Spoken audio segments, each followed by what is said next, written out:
In this lecture, I will explain you about formal charge, limitations of octet rule और the Lewis theory. Formal charge actually में formal charge क्या है? किसी भी molecule या किसी भी पॉलीएटॉमिक आयन में पर्टिकुलर एटम पर प्रेजेंट चार्ज होता है फॉर्मल चार्ज. बट अगर हम मोनोएटॉमिक आयन की बात करें, उन पर जो भी चार्ज हैं, चाहे नेगेटिव है या positive, that is also said to be formal charge. जैसे क्लोराइड आयन में 1 नेगेटिव चार्ज है तो इसका फॉर्मल चार्ज -1. ऑक्साइड में 2 नेगेटिव चार्जेस हैं तो ऑक्साइड आयन का फॉर्मल चार्ज -2. जबकि सोडियम आयन में 1 पॉजिटिव चार्ज है तो इसका फॉर्मल चार्ज +1. मैग्नीशियम आयन में 2 पॉजिटिव चार्जेस हैं तो formal charge of magnesium ion is +2. Polyatomic ion या मॉलिक्यूल में हम किसी पर्टिकुलर एटम पर कितना चार्ज साइन बनेगा, कितना पॉजिटिव या निगेटिव दिखाई देगा, फाइंड कर सकते हैं with the help of the formula formal charge equal to V. जितने भी उस पर्टिकुलर एटम के पास वैलेंस इलेक्ट्रॉन हैं, U जितने उसके पास अनशेयर्ड इलेक्ट्रॉन हैं, माइनस जितने उसने बॉन्ड बनाए हैं, या फिर जितने उसके पास शेयर्ड या बॉन्डेड पेयर इलेक्ट्रॉन्स हैं, उनका half. You can also say as formal charge is equal to total number of valence electron in the free atom N a atom and number of valence electrons minus total number of non bonding electrons, कितने उसके पास कुल मिलाकर non bonding electrons हैं या unshared electrons हैं, minus half of the total number of bonding electrons, या फिर इस पूरे को विदाउट हाफ हम कह सकते हैं minus number of the bonds. Consider ozone molecule जिसमें this one is the central atom.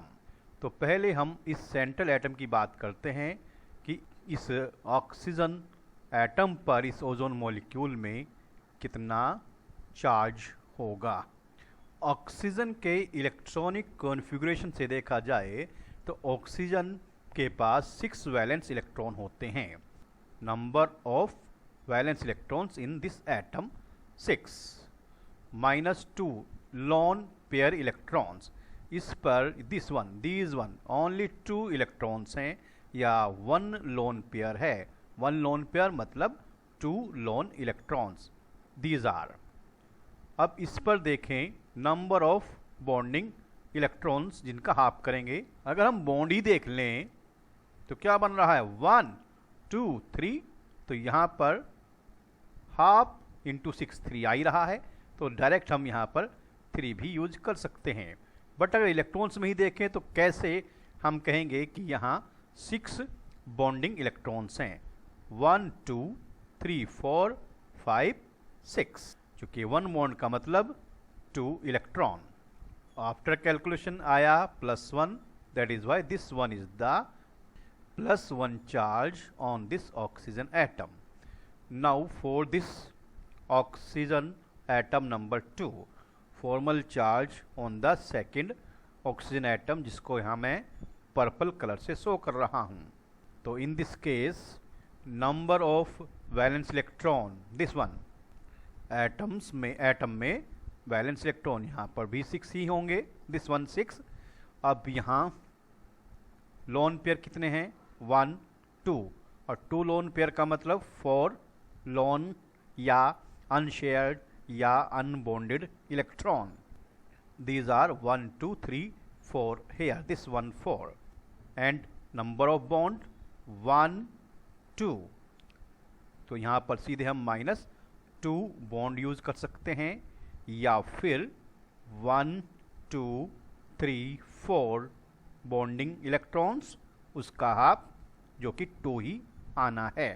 6 - 4 - 2 is equal to 0, मतलब इस सेकंड ऑक्सीजन एटम पर कोई चार्ज नहीं है, ना पॉजिटिव है ना नेगेटिव है, neutral is this one.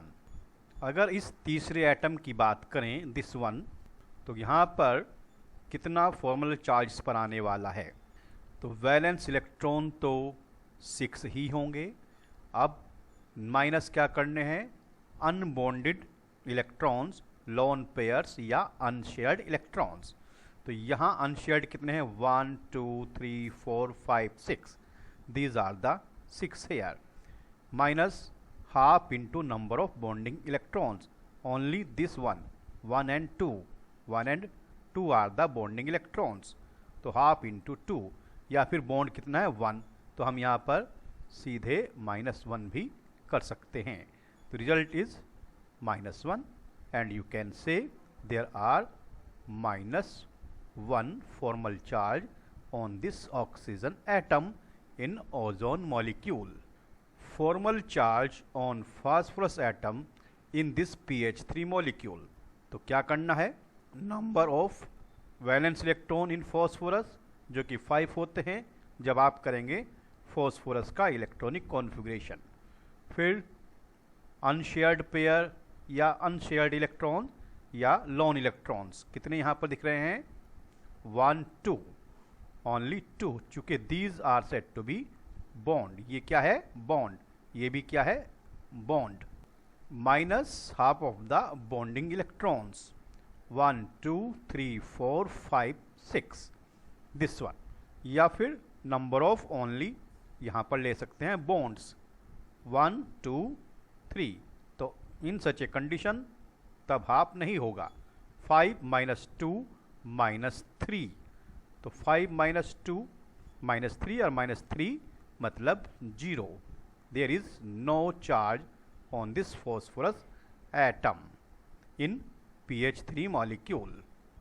In this molecule of formic acid, Hc double bond OH, अगर कार्बन के फॉर्मल चार्ज की बात करें तो कार्बन के वैलेंस इलेक्ट्रॉन होते हैं 4, और यहाँ पर कोई लोन पेयर नहीं यह है, कोई अनशेयर्ड इलेक्ट्रॉन नहीं है, दैट इज़ 0। और यहाँ पर 1 2 3 4 5 6 7 8 यहाँ पर हैं शेयर्ड इलेक्ट्रॉन्स या बॉन्डिंग इलेक्ट्रॉन्स, या आप कह सकते हैं कि यहाँ पर 4 बॉन्ड हैं, 1 2 3 4, and there is 4 - 4 0, no charge on this carbon. अगर हम इस ऑक्सीजन की बात करें, इसे कहें फर्स्ट ऑक्सीजन एटम, तो यहाँ पर वैलेंस इलेक्ट्रॉन तो 6 ही रहेंगे। फिर चाहिए हमें unshared electrons, 1 2 3 4, these are 4 here, minus half into shared electrons, 1 2 3 4, here also charge 0। अगर इस सेकंड ऑक्सीजन की बात करें तो वैलेंस इलेक्ट्रॉन तो यहाँ पर भी 6 ही होंगे, बट यहाँ पर देखें, हाँ यहाँ पर बॉन्ड इलेक्ट्रॉन्स भी कितने हैं? यहाँ पर 1 2 3 4, दीज आर बॉन्ड इलेक्ट्रॉन्स, और अनशेयर्ड और अनबॉन्डेड 1 2 3 4, वो भी 4 है ना, all have the same case. जब फर्स्ट ऑक्सीजन में इसी कंडीशन में 0 आया फॉर्मल चार्ज, तो यहाँ पर भी क्या होगा? 0 ही होगा। लिमिटेशंस ऑफ लुईस थ्योरी या फिर ऑक्टेट रूल। उससे पहले ऑक्टेट रूल क्या है कि किसी भी एटम के वैलेंस शेल में 8 इलेक्ट्रॉन जब उसने बॉन्डिंग कर लिया है होने चाहिए, that is octet rule. This rule is applicable only for organic compounds and the compounds formed by second period elements. These of the second period elements पर ही अप्लाई हैं, लाइक कार्बन। ऑक्टेट रूल अपने आप में एक super है, एक बेहतर चीज़ है, बट ये कुछ मॉलिक्यूल्स पर अप्लाई नहीं होता। जैसे ये नाइट्रिक ऑक्साइड है NO, यहाँ पर नाइट्रोजन के पास 7 इलेक्ट्रॉन्स हैं, और इलेक्ट्रॉन्स, जबकि मॉलिक्यूल बन चुकने के बाद तो 8 होने चाहिए थे। देखिए 1 2 3 4 5 6 7, तो that is why this one is the limitation of the octet rule और the you can say Lewis theory. ये रूल उन मॉलिक्यूल्स पर एप्लीकेबल नहीं होता जिनके सेंट्रल एटम में 8 इलेक्ट्रॉन से कम है। जैसे यहाँ पर ये बेरिलियम हाइड्राइड है, तो बेरिलियम जो सेंट्रल एटम बेरिलियम हाइड्राइड का है उसमें 1 2 3 4 मॉलिक्यूल तो बन चुका है, लेकिन ये क्या है? कॉन्ट्रैक्टेड ऑक्टेट, सिकुड़ा हुआ। 8 से ज़्यादा होंगे तो वो एक्सपेंडेड कैटेगरी में आ जाता है। जिन एटम्स में वैलेंस इलेक्ट्रॉन, यहाँ हम ऑक्टेट की बात कर रहे थे, वैलेंस इलेक्ट्रॉन 4 से कम है तो वहाँ पर ऑक्टेट रूल के लिमिटेशन मिलने की प्रोबेबिलिटी ज़्यादा होती है। क्योंकि 4 से कम का मतलब सपोज 3, तो 3 अगर बॉन्डिंग करता भी है तो 3 2 जा 6 ही हो पाएंगे। 2 वैलेंस इलेक्ट्रॉन हैं तो 2 2 जा 4 ही हो पाएंगे, तो दैट इज कॉन्ट्रैक्टेड ऑक्टेट। अब 8 इलेक्ट्रॉन से अगर ज़्यादा भी हो जाते हैं किसी मॉलिक्यूल के सेंट्रल एटम पर, जब वो मॉलिक्यूल बन चुका है, लाइक दैट 1 2 3 4 5 6 7 8 9 10, और ये कब होगा? जब वैलेंस इलेक्ट्रॉन होंगे 5 या 5 से ज़्यादा। अब 5 हैं, पांचों इलेक्ट्रॉनों ने बॉन्ड बनाया है, तो 5 2 10 जो यहाँ दिखाई दे रहा है। ऐसे ही SF6 सल्फर हेक्साफ्लोराइड, सल्फर के वैलेंस शेल में होते हैं 6 इलेक्ट्रॉन, और 6 के 6 ने बॉन्ड बनाया 6 फ्लोरीन एटम से, तो 6 2 जा 12, तो यहाँ सल्फर के सेंट्रल एटम पर हो जाते हैं 12 electron, and these are the example of expanded octet, यानी फैला हुआ ऑक्टेट, 8 से ज़्यादा इलेक्ट्रॉन। लुईस थ्योरी से नहीं पता चलता कि किसी मॉलिक्यूल की क्या शेप होगी, क्या उसकी रिलेटिव स्टेबिलिटी है और क्या उसकी एनर्जी है। शेप के लिए हम आगे डिस्कस करेंगे valence shell electron pair repulsion theory.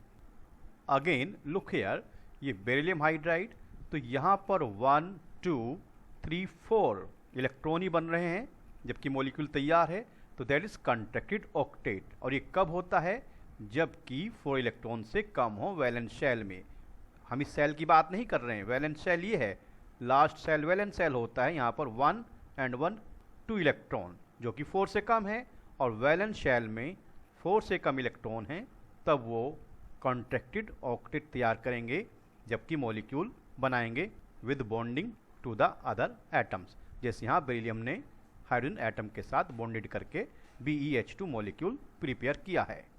Some of the other examples, lithium chloride 1 and 2 octet complete नहीं हुआ है, that is said to be contracted. Boron trifluoride 1 2 3 4 and 5 6 again contracted. Boron trichloride 1 2 3 4 5 6 अब भी 8 नहीं हुए हैं। बेरिलियम डाइक्लोराइड 1 2 3 4 ऑक्टेट कंप्लीट नहीं है सेंट्रल एटम का। एल्यूमिनियम ट्राइक्लोराइड 1 2 3 4 5 6 यहाँ पर भी कंप्लीट नहीं है ऑक्टेट। तो all are the examples of the contracted octet, limitation of Lewis theory. Third period के मेंबर जिनके पास d ऑर्बिटल अवेलेबल हो सकता है वो अपने ऑक्टेट को एक्सपेंड कर सकते हैं and can show more than 8 electrons in valence shell, like this phosphorus pentachloride.